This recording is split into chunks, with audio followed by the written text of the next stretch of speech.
So listen. Donald J. Trump is calling for a total and complete shutdown of Muslims entering the United States until our country's representatives can figure out what the hell is going on. Mesdames, Mesdemoiselles, Messieurs, bonjour, marhaba bikoum, très heureuse de vous rejoindre pour cette édition colonialiste du journal préparé par la rédaction de Marine.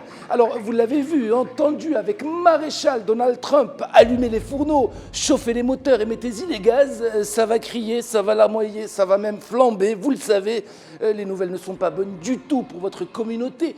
Partout dans le monde, l'islam est un fléau, bien heureusement, sauf chez vous d'ailleurs, puisque plus de 6 millions de musulmans français, accessoirement intégristes, sont sur le point de quitter l'Hexagone sous la pression de la haine raciale et des fours à bois qui risquent de cuire autre chose que de la pizza dans les mois et les années à venir.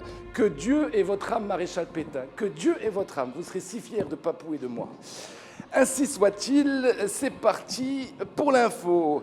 Dans la première partie de cette édition, nous organiserons ensemble le retour en terre promise des réfugiés maghrébins, 60 ans après avoir servi d'esclaves dans la reconstruction de la France et de l'Europe post-guerre mondiale, la seconde, la troisième ayant toujours du mal à s'enclencher, après avoir perdu ses colonies africaines au milieu du XXe siècle, puis sa souveraineté nationale à la fin de ce même XXe siècle, la France, colonisée par l'Union européenne et sa Banque centrale, se mobilise en votant pour le Front national. Alors, qu'est-ce qui a changé dans le Saint Parti depuis l'éviction de Papou Chéri, mon petit chéri, qui vote pour le Front national en 2015?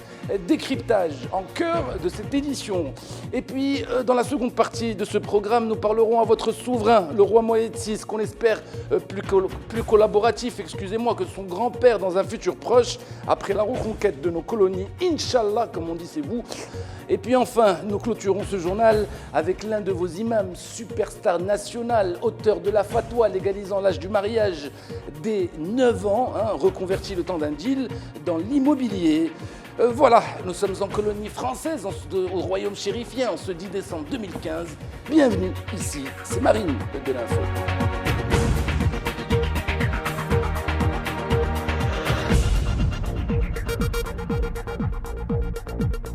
Et qu'est-ce qu'on va bien pouvoir faire, grand Dieu, des 6 millions d'Arabes et musulmans de France, lorsque la présidence de la République basculera, Inch'Allah, du côté des petites gens et du Front National? On va quand même pas rallumer les chambres à gaz, quand même. Et c'est fou comme l'histoire se répète, vous trouvez pas? Alors, comme vous le savez, je me suis personnellement engagé à épurer les égouts de la nation française. Alors, si mes fiches sont exactes, nous avons chez nous, la France, à peu près 2 millions de personnes d'origine marocaine qui enlèvent le pain de la bouche des Français et des Françaises. Alors, selon les calculs de Florent Philippot, futur Premier ministre, Inch'Allah, notre budget solde tout compte pour le retour de vos compatriotes au Maroc, après 60 années de dur labeur, d'humiliation et de révulsion, est estimé, je vais pas le dire, quand même pas tout de suite. En tout cas, je trouve que vous manquez d'amour-propre aux peuples arabes. On a bien quitté nos colonies lorsqu'on nous a fait comprendre que nous n'étions plus les bienvenus chez vous. On n'a pas dit non, nous, en Algérie, c'est notre pays, on se sent algérien jusqu'au bout des ongles de nos pieds noirs. Non, on a plié bagages dignement. La moindre des choses serait de nous rendre la politesse. N'attendez pas que je devienne présidente de la République française pour commencer à quitter le pays. J'aurais déjà fermé les frontières. Il ne restera plus que les chambres à gaz. On ne va quand même pas réveiller ce traumatisme. C'est affreux, tout de même. Qu'est-ce qui a changé au Front National depuis l'élargissement de notre électorat et la diabolisation de Papou Chéri? Non, parce que les gens sont trop cons pour comprendre que notre désaccord avec Papou est une énorme mascarade, une stratégie secrète, une conspiration.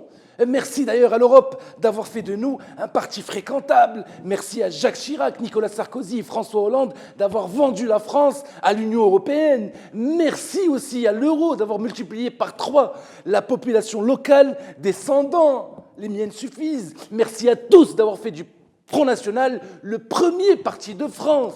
Ah non, on se partage les rôles avec Papou. À moi, le discours anti-européen, protectionniste et nationaliste. À lui, les discours racistes et rétrogrades. Oui, évidemment, je crie au scandale à chaque fois qu'il nous en donne l'occasion, mais c'est normal. Les eurosceptiques ne sont pas tous racistes, en tout cas pas encore. J'ai de l'espoir. Merci d'ailleurs à Daesh pour leurs attentats sur le sol français. L'État islamique est un allié indiscutable du Front National. Abou Bakr el-Baghdadi est un ami personnel de la famille. C'est bon, ça tourne. Hein, ça va, je suis bien.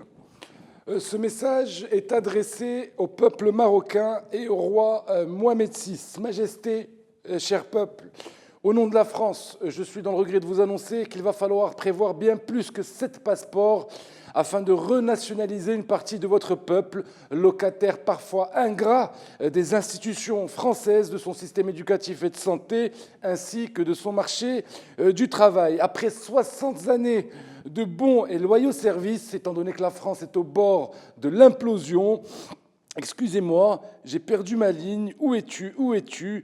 Et j'ai l'honneur de vous annoncer que 2 millions de Marocains seront de retour dans le royaume à l'horizon 2017. Ah non, vous adorez ce type d'expression, les Marocains. Horizon 2020, vision 2017, tant mieux, j'apprécie. Hein, on va se comprendre plus facilement. Cher peuple, majesté, la France, même si cela ne saute pas aux yeux, est une grande nation.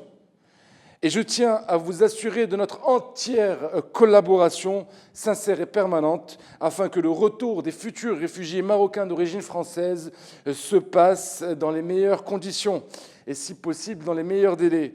C'est d'ailleurs une aubaine pour le Royaume du Maroc. 2 millions de Français d'origine marocaine, ça vaut bien 20 millions de Marocains d'origine marocaine. Excusez-moi, l'affaire est rentable, permettez-moi de vous le dire.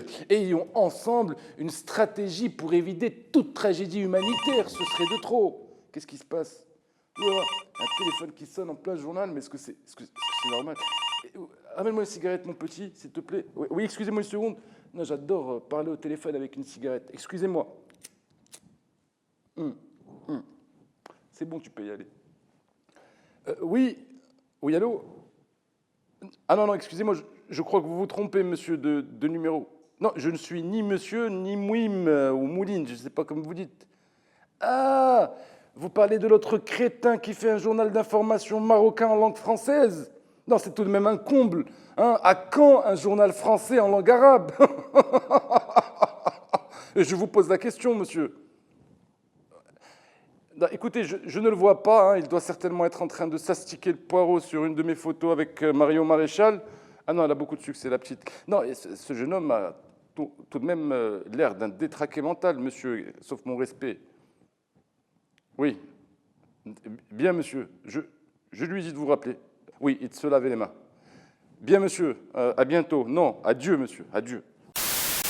Alors, je tenais à clôturer ce journal, merci d'ailleurs pour ce temps de parole, avec cet article que j'ai lu dans l'avion sur un téléphone bien plus intelligent que le plus smart de tous les Arabes. Un pédophile hétérosexuel, imam de son État, s'est reconverti dans l'immobilier. Non pas que cela me choque, hein, chaque civilisation a le droit à ses travers. Loin de moi l'envie de m'ingérer dans vos affaires intérieures. Hein. Nous-mêmes, Européens, avons atteint des sommets, hein, notamment avec le président régnant du Luxembourg qui vient d'épouser son compagnon en premières noces. C'est pas un imam que ça risque d'arriver, hein, en tout cas pas durant le siècle en cours. Non, juste pour dire à votre cheikh et imam qu'avec son petit pactole, il va pouvoir se construire un magnifique harem. Au moins 300 000 jeunes filles entre 9 et 14 ans, c'est-à-dire en âge de faire l'amour, après s'être mariées, évidemment, seront bientôt de retour au pays avec la misère qui les attend. Hein. Une petite dot aux futurs beaux-parents, réfugiés politiques,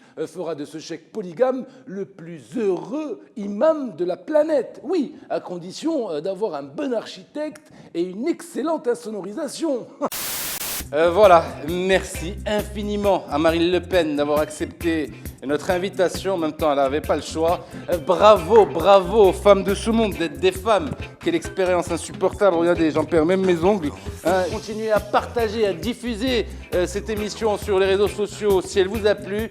Je vous donne rendez-vous pour ma part dans une petite semaine. Pour un nouveau numéro, je vais la manger. Du moyen de l'info.